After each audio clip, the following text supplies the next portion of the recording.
Assalamualaikum warahmatullahi wabarakatuh. Salam Pramuka. Yang saya hormati kakak pembina pendamping dan adik-adik peserta Dian Pinru Kuartir Daerah Gerakan Pramuka Jawa Timur.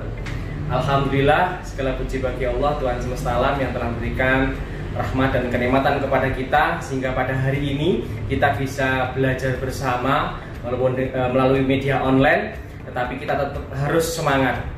Kakak dan adik-adik sekalian, pertama saya ucapkan selamat menunaikan ibadah puasa bagi yang menjalankan.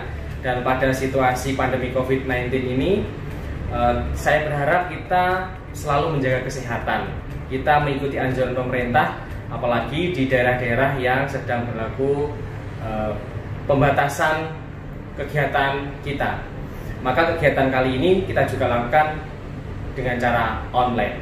Mudah-mudahan kegiatan kita mendatangkan kebermanfaatan dan keberkahan bagi kita semua. Kakak sekalian, ada pepatah mengatakan tak kenal maka tak sayang, kalau tak sayang maka tak aruf. Maka izinkan saya memperkenalkan diri. Nama saya Wahyudi Soekarno. Kakak yang lain biasa memanggil saya Kak Karno, biar agak lebih keren ya. Kalau Karno itu seperti nama Presiden Republik Indonesia yang pertama. Saya kali ini jadi narasumber yang kebetulan juga menjadi pengurus di Kuartir Daerah Gerakan Pramuka Jawa Timur di Andalan Gugus Depan. Di kaitan-kaitan Gugus Depan ada di bidang kami. Pengalaman saya juga dulu pernah penggalang, saya pernah penegak, pernah paniga, dan juga ikut di Satuan Karya, kemudian di Dewan Kerja juga. Di pengalaman saya di Pramuka mulai saya SMP sampai saat ini. Dan terakhir di penegak saya ikut di Dewan Kerja Nasional, di Kuartir Nasional sampai di tahun 2010. Setelah itu kemudian kembali ke Jawa Timur. Kakak adik sekalian, kali ini kita akan coba belajar tentang leadership. Ada yang tahu leadership? Oke, tapi sebelum kita masuk ke materinya, mari kita ice breaking dulu. Nah, karena kita ingin mencoba menggairahkan belajar kita biar tidak monoton, biar tidak bosan, maka kita coba lakukan gerakan-gerakan. Nah, adik-adik ikuti gerakan saya. Coba yang pertama, tangan kiri dilipat seperti ini. Kalau normalnya seperti ini, kemudian kita coba seperti ini. Nah, kemudian tangan kanan kita itu juga dilipat di tangan kiri. Nah, ditangkupkan seperti ini. Nanti begitu saya hitung 1, 2, 3, silahkan digerakkan ke kiri. Coba ya. Ya, kita ulangi. Tangan kiri, kemudian tangan kanan, kemudian kita tarik atau putar ke kiri. 1, 2, 3, hop. Nah, bisa? Kayaknya ada yang belum bisa nih. Kita ulangi sekali lagi. Oke? Ya, pertama tangan kiri normalnya seperti ini, kemudian kita putar, ya, kita putar. Kemudian tangan kanan kita itu terlipat juga, kemudian ditekatkan, ya. Oke. Nanti setelah hitungan 1, 2, 3, kita akan putar ke kiri. Ya, oke. Ulangi sekali lagi. Tangan kiri, tangan kanan kemudian dilipat. 1, 2, 3. Ya, gimana? Ada yang bisa? Oke, bagi yang belum bisa, silakan dicoba lagi, lihat videonya betul-betul biar Anda bisa.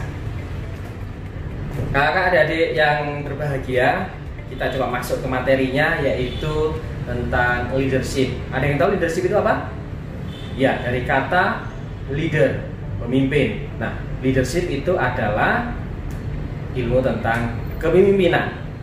Nah, di slide saya ada gambar, ada anak kecil dan ada tokoh wayang. Coba tebak, tokoh wayangnya siapa? Ada yang tahu? Oke. Nah, ceritanya tokoh wayang yang Anda lihat itu adalah tokoh Gatot Kaca. Nah, Gatot Kaca itu terkenal dengan otot kawat balung besi. Nah, begitu sangat kuatnya. Kalau dalam bahasa Jawa, iso mencolok tanpa sultan, bisa mabur tanpa lar. Nah, seperti itu. Nah, saking hebatnya. Nah, alkisah ketika Gatot Kaca ini baru dilahirkan oleh orang tuanya. Tentunya tadi tahu ya orang tuanya Gatot Kaca siapa. Ya. Kemudian dia dimasukkan ke dalam kawah, namanya kawah Candra di Muka. Nah, ketika dia masukkan ke kawah itu, maka dewa-dewa memberikan senjata pamungkasnya, sehingga ketika dia keluar dari kawah Candra di Muka, maka dia menjadi seorang raja, orang kesatria yang tidak hanya hebat saja, tapi juga memiliki kerajaan. Baik adik-adik sekalian, pertanyaannya adalah, pemimpin itu dilahirkan seperti gambar bayi atau anak-anak ini, atau kemudian pemimpin itu dibentuk? Ayo coba, pemimpin itu dilahirkan atau dibentuk?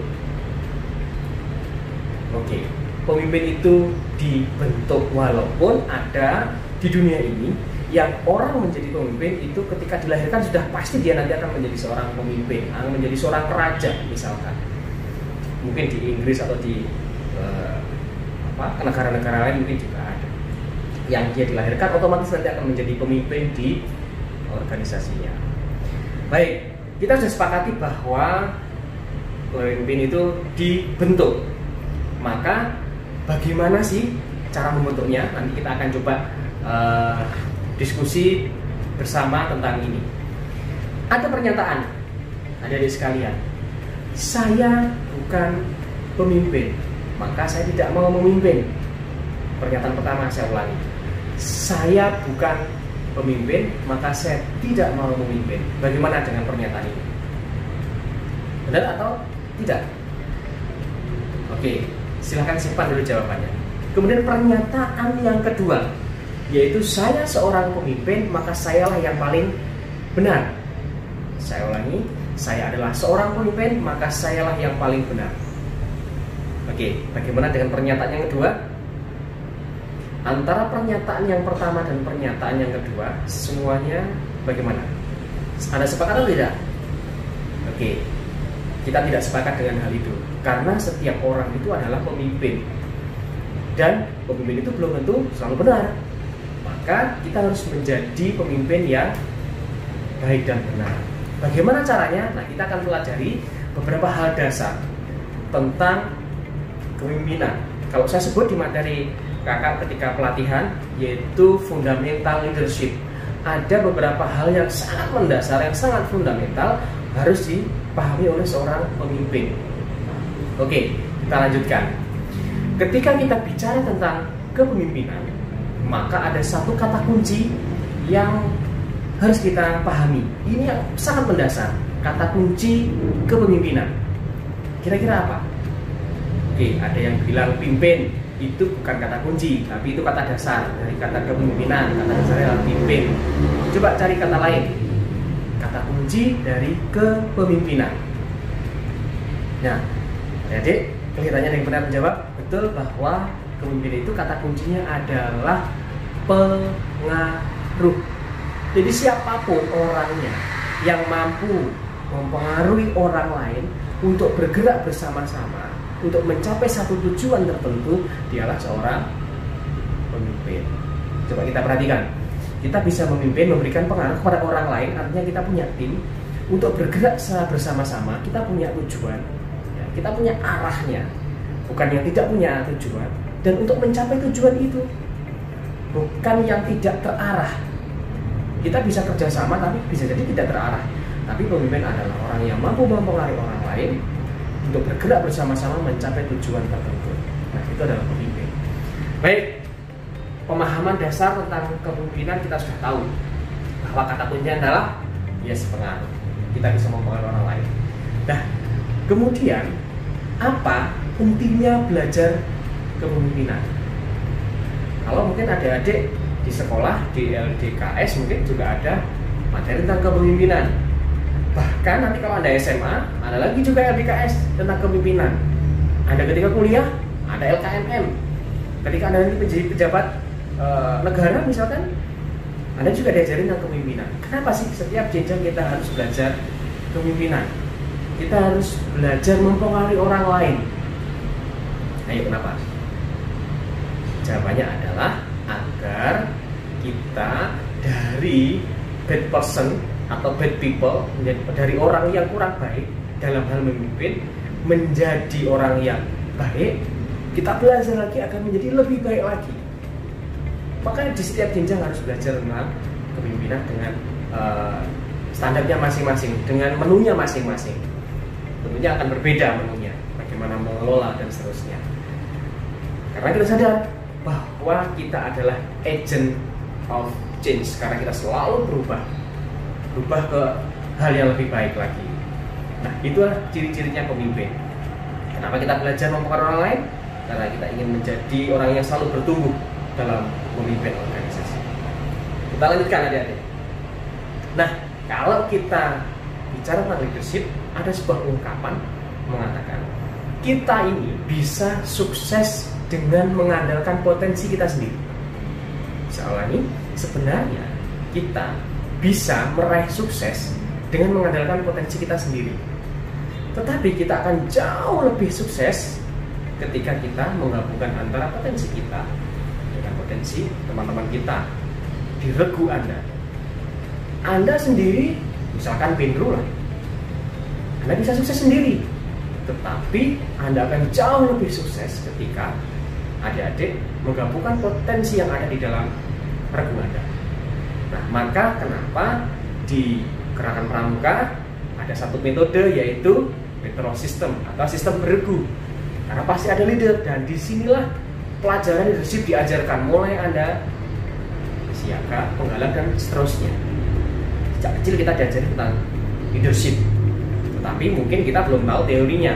Nah, sekarang kita belajar hal-hal mendasar, fundamental leadership, sehingga kita kedepannya ketika Anda penegak, pandega akan lebih paham betul bagaimana menjadi seorang leader.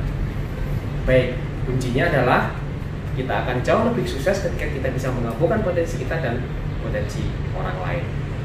Nah, pertanyaan berikutnya, apakah yang menyebabkan pengaruh kita atau leadership kita kepada orang lain itu tidak efektif? Mungkin Anda pernah melihat ada seorang pemimpin yang kepemimpinannya tidak efektif, anggotanya tidak nurut, disuruh tidak mau, tugasnya tidak selesai. Anda tidak pernah lihat nggak seperti itu? Bisa jadi Anda pernah lihat. Kalau kakak pernah seperti itu. Seorang pemimpin justru dia sering banyak beraktivitas, anggotanya malah santai-santai. Nah, maka kepemimpinannya kurang bagus. Kira-kira penyebabnya apa? Kira-kira? Ya, penyebabnya bisa banyak sekali faktornya. Karena yang jelas bagaimana cara dia memimpin, pendekatannya kurang efektif, kurang bagus, sehingga tidak mengena kepada anggotanya. Jadi kalau kita simpulkan sementara bahwa leadership itu adalah cara kita mempengaruhi orang lain bersama-sama menuju satu tujuan tertentu, dan ada beberapa hal yang membuat leadership itu tidak efektif, tidak berjalan dengan baik dengan pendekatan-pendekatan yang beda. Setelah ini kita akan belajar tentang pendekatan-pendekatannya sebagai seorang pemimpin. Ada peserta yang keren. Kita lanjutkan tentang perbedaan antara bos dan leader, antara pemimpin dan pimpinan, karena hakikatnya sedikit berbeda, atau mungkin bahkan jauh berbeda antara dua hal ini, antara pemimpin dan pimpinan. Nah, karena di Pramuka kita sering dengar kata pemimpin, maka ini bisa tepat Pramuka ini menjadi seorang pemimpin, tidak hanya sekedar pimpinan. Nah, kemudian apa yang membedakan? Nah, adik-adik sekalian, ada beberapa pendekatan yang dilakukan oleh dua hal ini, antara pemimpin dan pimpinan ini berbeda.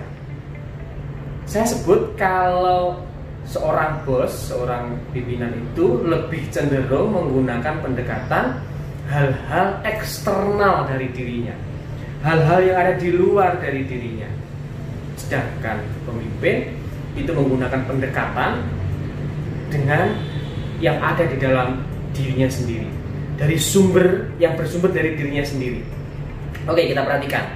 Setidaknya ada 3 hal yang menjadi jalan pendekatan seorang bos kepada anggotanya.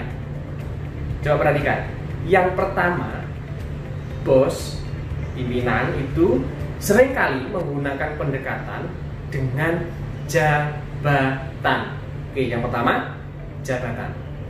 Jadi semua pendekatan itu menggunakan pendekatan jabatan. Ayo, sekarang saya pinrunya, misalkan. Kamu harus sebagai anggota Wapinru harus ikut apa yang saya katakan, karena saya sekarang menjadi Pinru. Nah, Itu pendekatan-pendekatan jabatan. Andaikan, coba perhatikan, dia nanti sudah tidak jadi pinru, mau tidak teman-temannya itu? Belum tentu.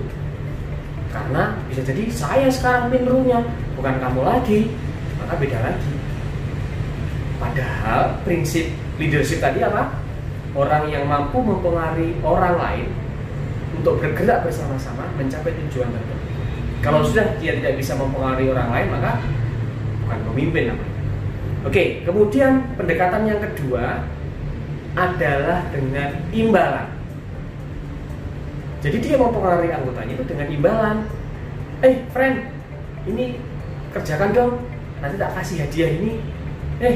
Guys, coba kerjakan ini dong, selesaikan ini, nanti saya kasih sesuatu, saya kasih es krim misalkan, contoh.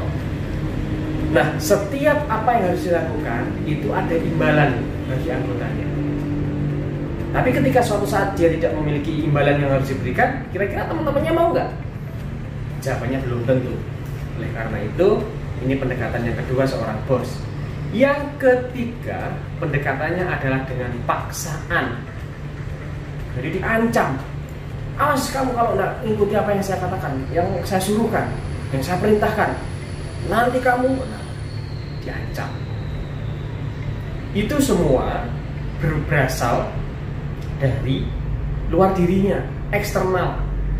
Ada jabatan, tidak dari dalam dirinya, kemudian imbalan bukan dari dalam dirinya, paksaan juga bukan dari dalam dirinya. Mungkin pada waktu dia sedang berkuasa ya. Nah, adik-adik sekalian, ini yang disebut dengan eksternal, pendekatan-pendekatan bos.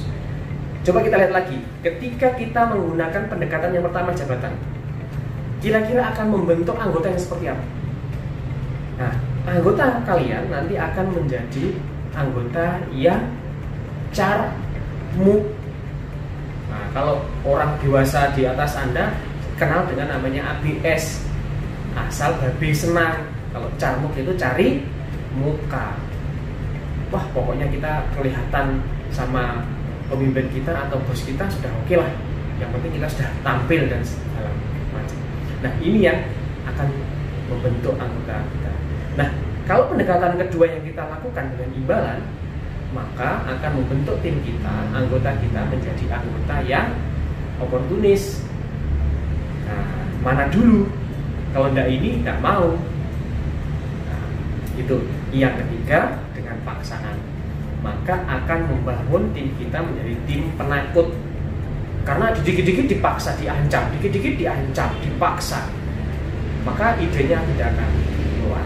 Baik, kita sudah ketahui 3 pendekatan eksternal yang dilakukan bos kepada anggotanya. Nah, sekarang kita lihat kalau leader apa bedanya? Kalau leader setidaknya hanya ada 2. Ini sudah cukup untuk mempengaruhi anggotanya untuk bergerak secara bersama-sama mencapai tujuan tertentu. Apa itu? Yang pertama adalah skill. Ada yang tahu? Skill itu apa?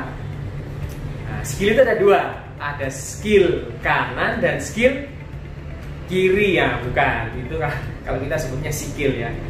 Skill itu ada 2. Skill itu apa? Ada keahlian atau keterampilan. Skill itu ada 2, yaitu ada hard skill, ada soft skill.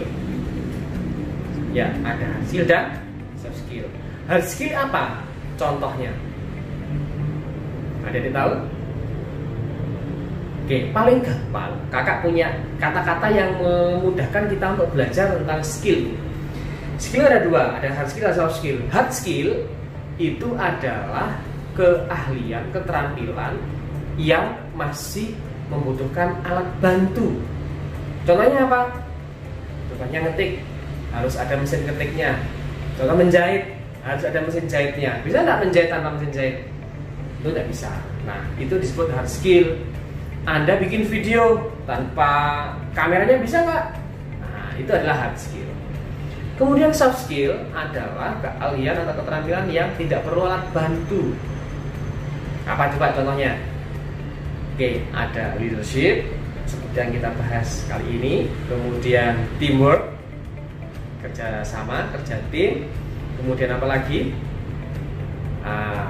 Banyak hal yang kemudian menjadi kelompoknya soft skill. Komunikasi menjadi bagian dari soft skill. Karena kita tidak perlu alat bantu, kita tinggal ngomong saja. Dan masih banyak keterampilan yang lain yang termasuk kelompok soft skill. Nah, ingin menjadi seorang leader yang baik, maka kita harus belajar tentang hard skill dan soft skill. Baik, itu unsur yang pertama yaitu skill. Kemudian yang kedua adalah character atau karakter.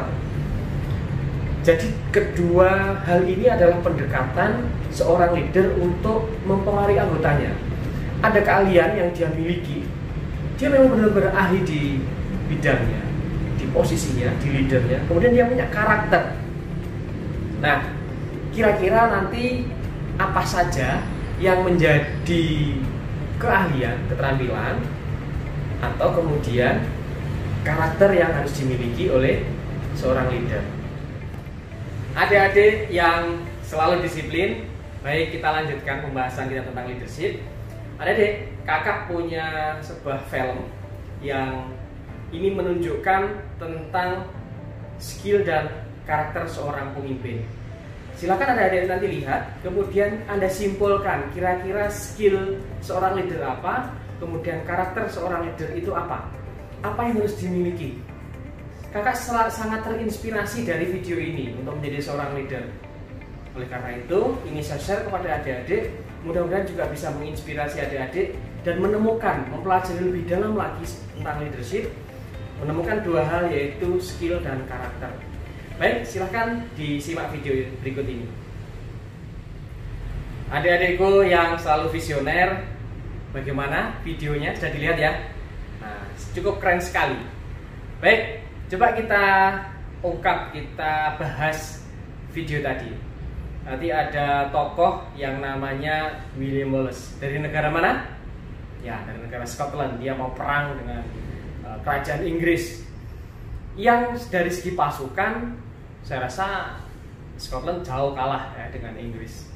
Tapi dengan strateginya dari negara Scotland ini, dia bisa mengalahkan pasukan kerajaan Inggris yang lebih besar. Ini tidak terlepas dari peran seorang pemimpin. Nah, kita coba lihat tadi William Wallace itu seorang panglima perangnya bukan dari Scotland. Bukan. Panglima perangnya ada 3 orang yang sudah tua tadi. Nah, kemudian William Wallace datang dengan teman-temannya. Ketika pertama, apa yang dilakukan? Negosiasi. Inggris datang, kemudian Scotland ikut bernegosiasi. Kemudian apa yang dilakukan William Wallace? Dia mencoba untuk membuat lawannya emosi. Emosinya emosi negatif, marah, dengan cara dihina. Nah, dengan cara dihina. Orang kalau emosinya tinggi, baik positif atau negatif, maka logikanya menjadi lebih rendah. Maka logikanya dihilangkan, emosinya dinaikkan.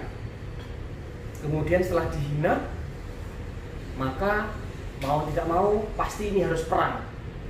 Nah, maka panglimanya dari Inggris, kita harus perang. Saya pengen jantungnya William Wallace untuk taruh di piring. Nah, kemudian tidak berhenti di situ. William Wallace mengajak teman-temannya untuk mengejek pasukan dari Inggris. Maka tadi dilakukan beberapa hal. Kemudian sang panglima, ayo sudah serang, pasukan berpanah terlebih dahulu. Nah, ketika pasukan berpanah melemparkan anak panahnya, maka banyak pasukan dari Scotland yang meninggal dan seterusnya berkali-kali. Nah, karena kemudian pasukan berkudanya Scotland diminta untuk mundur, padahal itu menyerang dari belakang. Nah, maka panglima dari Inggris mengatakan, sudah kita libas mereka dengan pasukan berkuda, karena pasukan berkuda mereka sudah mundur. Maka sesuai dengan rencananya William Wallace, pasukan berkudanya Inggris maju ke depan. Tapi ternyata sudah disiapkan, kalau istilah sekarang adalah jebakan Batman. Ketika pasukan berkuda Inggris maju, ternyata sudah ada tombak yang disiapkan agar bisa mengalahkan pasukan berkuda. Memang perlu banyak pengorbanan. Tapi coba lihat, kita sedikit ke belakang lagi. Apa yang dilakukan William Wallace ketika anggota atau pasukan dari Scotland ini awalnya tidak mau berperang. Anak-anak mudanya apatis. Apa yang dilakukan? Kemudian dia melakukan komunikasi. Ayo, para prajurit Scotland, kita harus perang melawan Inggris. Anda mau? Apa jawabannya? Semuanya menjawab, tidak mau, saya ingin hidup. Dan apa yang dilakukan? Oke, Anda mungkin akan hidup, tapi setidaknya dalam waktu tertentu Anda akan tetap berjajah. Tapi kalau kita perang kali ini, kita punya dua peluang, yaitu mati atau merdeka. Kalaupun kita mati dalam keadaan merdeka, kita bebas, atau kita memang benar-benar fisik dan negara kita terbebas dari jajahan. Maka dengan itu, dengan sangat semangat, seorang William Wallace kemudian semuanya mau berperang. Nah, kemudian singkat cerita, Scotland menang dari kerajaan Inggris. Nah, adik-adik sekalian, itu sedikit pembahasan tentang film kita. Sekarang pertanyaannya, apa kira-kira keahlian dan karakter yang dimiliki oleh William Wallace? Coba, kira-kira apa keahliannya? Oke, komunikasi. Apalagi? Oke, ada strategi. Bagaimana dia berperan? Komunikasinya bagaimana mempengaruhi prajurit dari Scotland? Apalagi? Nah, baik. Kita coba urutkan satu persatu ya. Setidaknya ada 6, di slide kakak sudah ada 6 keahlian wajib seorang leader. Ya. Yang pertama adalah menciptakan visi, yaitu kita harus punya tujuan. Kalau kita keluar rumah, kemudian naik sepeda motor, kita naik sepeda motor dulu, baru kita jalan, baru kita punya tujuan, atau kita punya tujuan dulu baru kita keluar. Tentu jawabannya kita harus punya tujuan dulu, agar kita lebih cepat sampai kepada apa yang kita inginkan. Leader harus punya keahlian menciptakan visi, menciptakan cita-cita. Kita mau apa nih?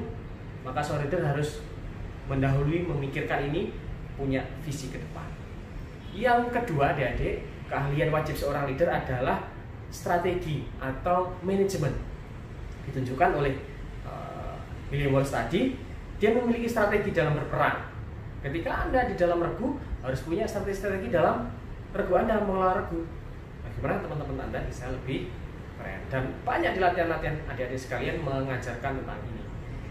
Yang ketiga, keahlian wajib seorang leader adalah komunikasi. Tadi sudah ditunjukkan oleh William Wallace.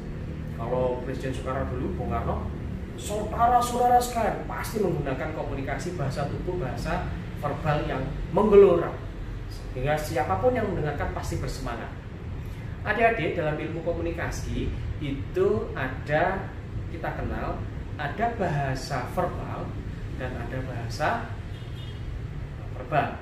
Silakan nanti dicari di literasi, kurang lebih sekitar 55% komunikasi kita itu bergantung kepada body language, bahasa tubuh.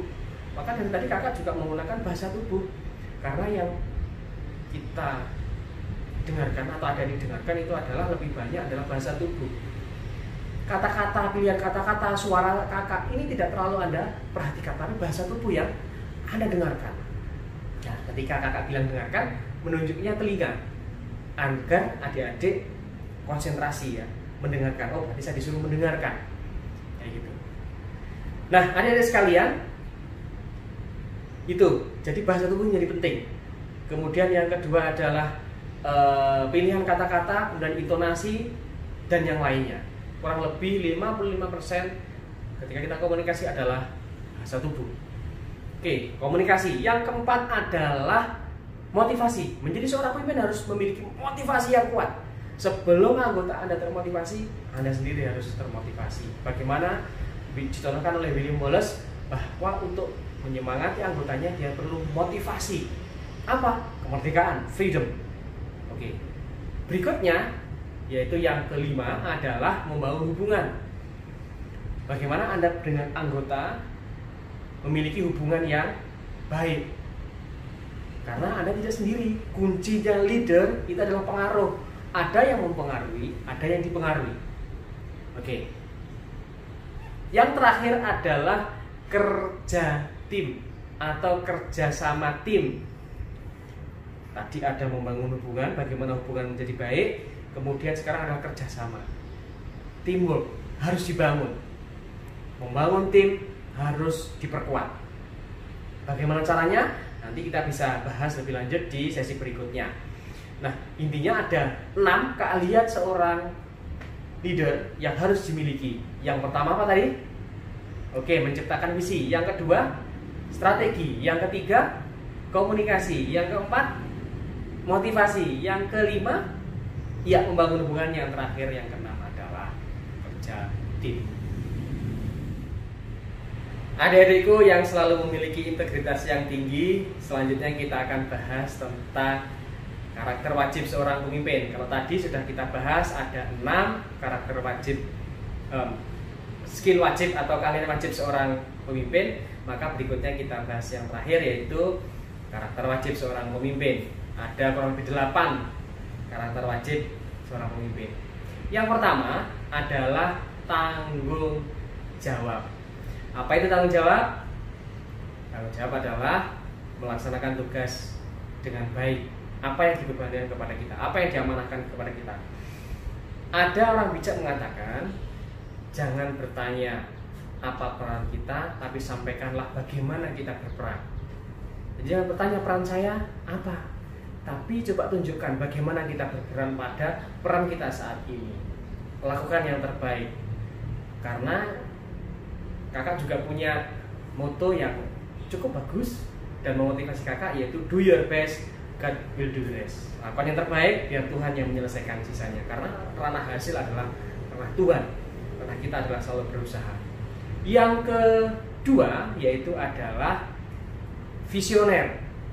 Kalau tadi punya keahlian menciptakan visi, kalau karakternya adalah visioner, selalu berorientasi ke depan, punya tujuan yang jelas. Maka seorang leader harus memiliki tujuan-tujuan yang jelas, harus visioner. Keahliannya harus bisa menciptakan visi. Nah, yang ketiga yaitu disiplin. Seorang leader harus memiliki karakter disiplin. Saya melihat orang-orang besar, orang-orang sukses itu memiliki satu karakter yang sama, yaitu disiplin. Tidak ada orang besar, orang sukses yang disiplinnya rendah, nggak ada. Pasti disiplinnya tinggi. Maka di Gerakan Pramuka juga diajarkan tentang kedisiplinan melalui kegiatan, melalui latihan. Sampai hari ini pun juga kita harus belajar disiplin. Kita belajar online, maka kita harus juga memperhatikan. Yang keempat adalah antusias. Antusias itu apa? Ya, memiliki semangat yang tinggi, selalu ingin tahu, semangat yang luar biasa. Nah, ini adalah karakter keempat untuk jadi seorang pemimpin yang baik. Semangat. Kemudian yang kelima berikutnya adalah empati. Jadi ada empati, ada simpati. Apa simpati, apa empati? Ya, kalau simpati kurang lebih begini. Ada teman saya yang uangnya hilang, sehingga dia tidak bisa jajan. Ya sudah, kasihan ya, selesai. Tapi kalau empati, ada usaha gerakan berikutnya, kemudian kita membantu atau ngasih uang dan segala macam. Nah, itu bedanya empati dan simpati. Tetapi karakter yang harus dimiliki seorang pemimpin tidak hanya sekedar simpati, tapi juga empati. Ada kegiatan atau gerakan untuk membantu. Yang berikutnya, yang tidak kalah penting adalah adil. Karakter adil. Adil apakah harus sama? Belum tentu. Adil itu harus sesuai dengan porsinya. Kalau Anda punya adik misalkan, orang tua Anda, orang tua adik-adik memberikan uang saku. Kira-kira sama enggak uang sakunya? Nah, adil enggak itu? Nah, maka keadilan itu belum tentu sama dari segi jumlah. Kemudian berikutnya adalah kerjasama.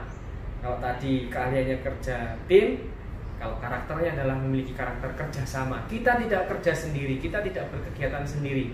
Ada sistem berkelompok atau petrol sistem yang dijalankan metode di Gerakan Pramuka. Maka sudah tepat, ada kerjasama. Kemudian muncullah toleransi di dalam tim itu, di dalam kelompok Anda, di dalam regu Anda. Karena semuanya bekerja sama. beda antara kerja sama dengan sama-sama bekerja. Nah, nanti kita bisa pelajari lebih lanjut tentang kerjasama ini. Dan yang terakhir, yang membungkus semuanya, yaitu adalah integritas. Ada yang tahu integritas itu apa? Oke, untuk gampang mempelajarinya, integritas itu ada kaitannya erat dengan jujur. Kalau jujur itu adalah mengatakan apa yang sudah dilakukan. Kalau integritas, yes, melakukan apa yang sudah dikatakan. Paling gampang adalah integritas sama dengan menyatunya antara perkataan dan perbuatan. Jadi kalau ada orang, anggota Anda atau anggota pramuka yang apa yang dia lakukan sesuai dengan apa yang dia katakan, maka integritasnya tinggi. Tetapi kalau ada anggota gerakan pramuka yang apa yang dia lakukan kemudian tidak sama dengan apa yang dia katakan, maka integritasnya belum tinggi. Oleh karena itu, kami berharap adik-adik, kakak sangat berharap memiliki integritas yang tinggi, menyatunya antara perkataan dan perbuatan. Oke, coba kita ulangi 8 karakter wajib seorang pemimpin. Yang pertama apa? Tanggung jawab. Yang kedua, visioner. 3, disiplin. 4, ya antusias. Yang kelima, empati. 6, adil. 7, kerjasama. Dan yang terakhir adalah integritas. Oke, itu 8 karakter wajib seorang pemimpin. Dan ada, ini terakhir ini, ada 4 peran seorang pemimpin. Pemimpin itu memiliki 4 peran. Tadi ada 6 keahlian, ada 8 karakter, dan ada 4 peran. Apa sih perannya? Saya sebut adalah 4P. Pemimpin memiliki peran yang pertama. P yang pertama adalah perintis. Karena dia seorang visioner, maka dia harus menjadi seorang perintis yang mendahului 1, 2, 3, 4 langkah di depan anggotanya. Maka dia harus memiliki karakter yang visioner, keahlian menciptakan visi. Karena dia harus menjadi seorang perintis. Dia harus memikirkan lebih dulu di depan dibanding anggota-anggotanya. Yang kedua adalah penyelaras, penyeimbang. Ketika terjadi sesuatu yang tidak seimbang, ada permasalahan, pemimpin mampu menyeimbangkan, menstabiliser, ya, memberikan stabil di regunya. Kemudian yang ketiga, P yang ketiga adalah pemberdaya, yaitu bisa memberdayakan. Ingat, memberdayakan, bukan memperdayai. Memberdayakan anggotanya yang belum bisa menjadi bisa, yang kerjanya belum cepat menjadi lebih cepat, yang belum tahu menjadi tahu, memberdayakan. Dan P yang keempat, yaitu ini yang menurut kakak cukup perlu dilakukan dan harus dimiliki, yaitu panutan. Menjadi seorang pemimpin harus menjadi panutan. Ya, ini menjadi tauladan bagi anggota-anggotanya. Ada 4P, yaitu ya perintis, penyelaras, berdaya, dan panutan. Ini peran seorang pemimpin, ada 4P. Dan satu kata buat adik-adik, ungkapan yang menyimpulkan dari apa yang kita diskusikan, yang kita pelajari, agar semakin kuat, akan semakin masuk ke dalam diri kita, tentang belajar leadership. Belajar leadership itu harus mulai dari siapa? Yes, dari diri kita sendiri dulu sebelum kita memimpin orang lain. Belajar leadership, kepemimpinan itu harus belajar mulai dari diri kita sendiri, memimpin diri kita sendiri. Maka banyak di luar sana pemimpin-pemimpin kita yang terburu-buru sebelum memimpin dirinya sendiri, dia sudah terburu memimpin orang lain. Maka banyak pemimpin-pemimpin yang tidak sukses. Maka agar adik-adik menjadi pemimpin yang sukses, maka pimpin diri kita sendiri terlebih dahulu. Coba dicatat adik-adik, pemimpin yang baik adalah orang yang mampu memimpin dirinya sendiri terlebih dahulu. Saya ulangi, pemimpin yang baik adalah orang yang mampu memimpin dirinya sendiri terlebih dahulu. Baik, itu yang bisa kakak sampaikan buat adik-adik. Mudah-mudahan bermanfaat, mudah-mudahan memberikan keberkahan buat kita semua. Saya ucapkan terima kasih. Ada pepatah mengatakan di mana ada pertemuan maka ada perpisahan. Itu kita ganti. Di mana ada pertemuan, insya Allah ada pertemuan berikutnya. Adik-adik, saya ucapkan terima kasih. Kakak mohon maaf jika ada kesalahan. Mudah-mudahan kita bisa bertemu lagi. Wassalamualaikum warahmatullahi wabarakatuh. Salam Pramuka.